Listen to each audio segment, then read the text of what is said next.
So I wanted to thank the fans out there today, and I want to apologize to them too. We should have had the team periods on the far field, so we got to think forward in that. So it's a better experience for the fans, and we're up here on 1 and 2, so they had to walk over. So that's part of doing that better. But again, today was I told the players at the end of the day, it's about focus and finish. So the focus needs to be better. You guys saw the pre-snap penalties, and it was some of that was a function of what our defense does on in terms of that. So it really have to wire in and focus on the offensive side. And we had some really nice plays on the ball on defense as well. So you got to give credit to those guys. They did a nice job there in terms of the interceptions. That was really good. And then really I talked to them about at the end is about this is what training camp's about. This is about building up the callus. You have to go through hard. There is no trick. There is no easy way to be able to go through hard and execute, on the 4th play, 5th play, 6th play. Those are the most important plays of drives. That's when you're in the red zone. That's when you're in your 4-point plays. That's when you're in 3rd down, 4th down, midfield to keep drives alive. And we have to focus during that time and really execute during that time. And that's the process of this. So hats off to the defense. They played well most of the day, played well in the 2-minute. And again, the offense, obviously had its struggles today. But I also said to them after the practice, I said, guys, all 3 phases have to play well for us to be a good football team. So there's going to be days where the defense struggles or special team struggles, but it's got to be all 3 phases hit on all cylinders, and we're just not there yet. We're not there yet, and of course, it's early in training camp, and I don't expect us to be. But I do expect us to grow and learn from this and get better. And for the day off, as we watch this tape the rest of the day, and the guys have the day off tomorrow, and then come back swinging, it's always about the response. I want to see the offense come out swinging on the next stack of practices, and that's what we're looking for. I think that's all I had to say on those things. But open up to questions. You guys had a handful of pre-snap penalties yesterday as well. Or is this like an attention to detail thing? How do you be? It would be real easy if it was one guy. Yeah, I would say yesterday was more of a function of us using different cadences, and today was more of a function of what the defense was doing and focusing in. If I was to answer it that. Matt, what did you observe about Caleb, what he did today, and how he responded to kind of a tough day? I know you. Yeah, I thought he responded well. So when you throw an interception, what is your response? And I thought he responded well in 7-on-7 after those plays. And again, we were doing all downs today, so we're doing situational football, 3rd and 4th down, quad zone stuff. I thought the response was good. How do you evaluate a 2-minute drill, 2-minute offense when Allen and Moore are not on the field? Yeah, I mean, obviously you don't have your best players out there, but I evaluated it, and I told the quarterbacks afterward that you have to make it game-like. So you have to be able to feel the rush and deliver the ball in a timely fashion. And again, sometimes the protection is good. You can ride the pocket, ride the wave, and deliver your strikes on the field, but you have to be able to feel those things and then deliver the ball on time. With the way Billings challenges you up front on the defensive line, what is the, correction point for the offensive line to get through that, to move in a way that eliminates these mistakes? You said Billings? Yeah, the way Billings challenges you up front with kind of baiting the false starts, how do they respond to that? Yeah, Billings challenges it in a lot of ways. He's very strong at the point. He's a very stout nose tackle, one of the stoutest in the league. So moving him off the ball is always an issue. So it's important to get that fundamental down first, and then really it's about focusing on what the quarterback's doing, not what the defense is doing. You mentioned the cadence was part of the issue yesterday. That's correct. That was the pre-snap penalty issues yesterday. But yeah, we can look at the transcript. I think I said that's what I said. Yeah. Okay. Just wanted to confirm that. Yeah.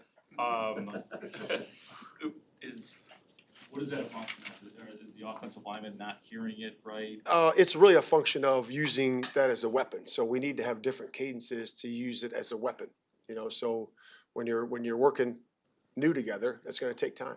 It's going to take time to be able to do that. So going on 1, going on 2, going on 3, dummy counts, silent count, all the things that you do as an offense. Matt, yesterday there was a moment where Caleb jumped in to kind of separate the offense and defense. I was just curious as a coach what you thought about that moment. And was it like a scrum or something? Yeah, did you see it? As we're getting heated, yeah, I was there, yeah. DeMarcus Walker and Gerald Everett, he jumped right in there to kind of push DeMarcus Walker away. I mean, do you want to see that from your quarterback? Yeah, I don't remember him in there. He's not as big as those guys. Maybe I couldn't see him, but yeah, I'm okay with that.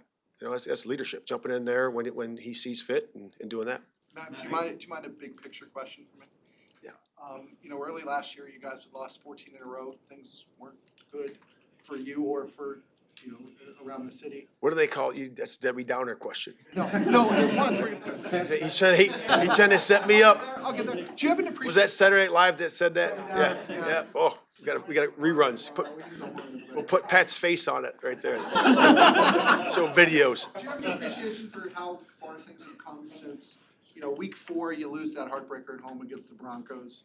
You know, some people are calling for your head. Some people are saying the team's not very good. Now, I mean, you've got this optimism, you know, and it's only been. Yeah, I believe this, and this is going to be. I always say this every single year. Every team is different, right? You're at a different spot every single year. You know, you lose players every year. You acquire new players every year. Is our roster in a better position than it was in year 1 and then year 2? Yes, no question. And there should be optimism, but we have a lot of work to do on the grass before we get to the first game. So we know what our vision is, but we have to focus on our mission. And the mission is to get to the first game, the best prepared team that we can be, and playing at a very high level, the best we can for that first game. And then we got to get better every single week as we go. And that's every team. David started practice today, but he was out by the time one-on-ones rolled around. Is he going to be day to day? Did he do something today? Yeah, he's day to day. We'll see how it goes. When a guy strains something during that time, we always pull him to make sure that we can get the full rest for that particular day, and then get him back to the next practice as fast as we can. It's starting to become You guys have talked about the importance of having that depth in the interior, having Bates slide over. I obviously haven't committed to that center role yet. Is that part of the reason why you guys haven't locked in a center yet? Is just no one having the versatility of the guard positions? It is. Versatility on the offensive line is something that we have now, and we didn't have before as much. So the depth is crucial, and always getting a pair, you know, and I always say a pair and a spare at each position, and that's what we did today. Does it start to become a dependability issue when you talk about Nate, his ability to consistently practice when the pads come on? Because does that become something that you got to kind of work on and start to develop some contingency plans because he is in and out so often? Yeah, I mean, availability is everything, right, in this league. And so you got to be available to practice. You know, you got to be able to go through hard in terms of, you know, doing hard better during training camp. And that's all part of preparing for the first part of the season, you know, to be able to do that, to callous yourself. You know, that's your individual responsibility to the football team. And when you're not out there, guess what? That doesn't happen. You know, so availability is important at every position. You know, and sometimes guys get injured, and that's the way it goes. And there's some things you can do, but they have to get back as fast as possible. Because to me, there's a lot of competition on this roster. Matt, how much of an adjustment is it at all when you're the two centers snapping to Caleb snap, I believe, with different hands? Yeah, so under center, not a big deal, surprisingly. And then the spins are what's a little bit different, what they got to get used to. You know, so one comes back as a knuckle, one spins it, so they have to get used to it with each guy. But if we're preparing for the week, you know, for a game week, they're going to get used to that. It's pretty easy to get used to. But when it's series by series, you know, you got to make sure, hey, I'm looking at this quarterback. Okay, here he's the guy that spins it. This is the guy that knuckles it. So that's really the major difference. And it looks like the past couple of days, Montez might have gotten a piece of Caleb Williams. Are you guys trying to simulate a little bit more pressure for him to feel that, or are those maybe overzealous moments? No, he knows he should not do that. I threw him out of the drill today, and then I pulled him aside, and I said, look, you cannot do that. You'll be sick if something happens, okay? And that's what I told him, and he understands that. And does he get around there fast and all that stuff? Yeah, he does. But he also he's a superior elite athlete. He's good enough to be able to stop and move away. So he's got to be disciplined that way, and he will in the future. And are you guys ready to say publicly whether or not Caleb and your starters are going to go? We're going to do it Tuesday. Yes, sir. This is a super nerdy question, but Those are usually good ones. my specialty, yeah. Are the two fields 1 and 2, are the grass cut differently, or is that just because of the new They're cell? different Bermuda. Okay. Yep. So they're not different lengths, they just look different? No, they're different grass. Different grass. The one field here is a Bermuda that's been used in the NFL for a while. Kansas City has it on their field, and the other one's the one we have in Soldier Field, Tahoma 31, engineered by Oklahoma State. and that one's on the number 2, And darker field. so much about the offense and a lot of our questions in that regard, but has the defense gone to another level? I mean, is that something that you've been able to discern or see yet in this training camp? Yeah, not really yet. And I said it yesterday in the interview I was doing for Sirius XM. But I said that what we do on the grass is what matters. Okay, so all the talk of all these numbers and all that stuff. I mean, people say top 5. What does that really mean? What does it mean? We're at the end of the year and you're telling me we're a top 5? How do you know that? You know. So to me, it's about what we do on the grass, and people can say all that, but to me that doesn't mean anything. That's not a hill of beans to me. It's about what we do out there and how we execute as a group and the continuity and the availability we have together and start building that up. And then we'll see where we are. Is there a reason why the grass is 2 different kinds on 2 different fields? Is that unintentional? Yeah, it is because you play on different surfaces. You know, we certainly have to have the surface that is there for Soldier Field. That's a great surface. We put that up against anybody. I mean, that thing holds up tight. They engineer it where the roots grow sideways into each other, so it's really firm. It doesn't dig up, and everybody wants that field. But we also play on other fields, other Bermuda grasses that, we used to have 419 here. Now we got a new strand that's really what Kansas City used. A lot of teams use it, and it's a good grass too. Coach, it seems like as a staff, you guys are kind of challenging the endurance of that starting 4 on the D line. With Javon specifically, how have you seen him respond to that? You've got to let him go 8-10 plays in a row without substitutions. Have you seen him respond to that in terms of consistency with get off, but pad level also? Yeah, I think the get off. I told him the other day. I think his get off is better. I think the way he's using his steps, working towards the quarterback. I like that. He has to use his length better. Because he's a long player. He has to use that extension and be able to play off of that. Because I think he'll put more stress when he does that on the offensive line. Coach, I saw Coach Saban was here early this week. Was he here like speaking or talking to the team? Yeah, he was here visiting me. He was. I texted him right after he retired. I said, "Anytime you want to come up, Coach, and visit, please do." And he did that.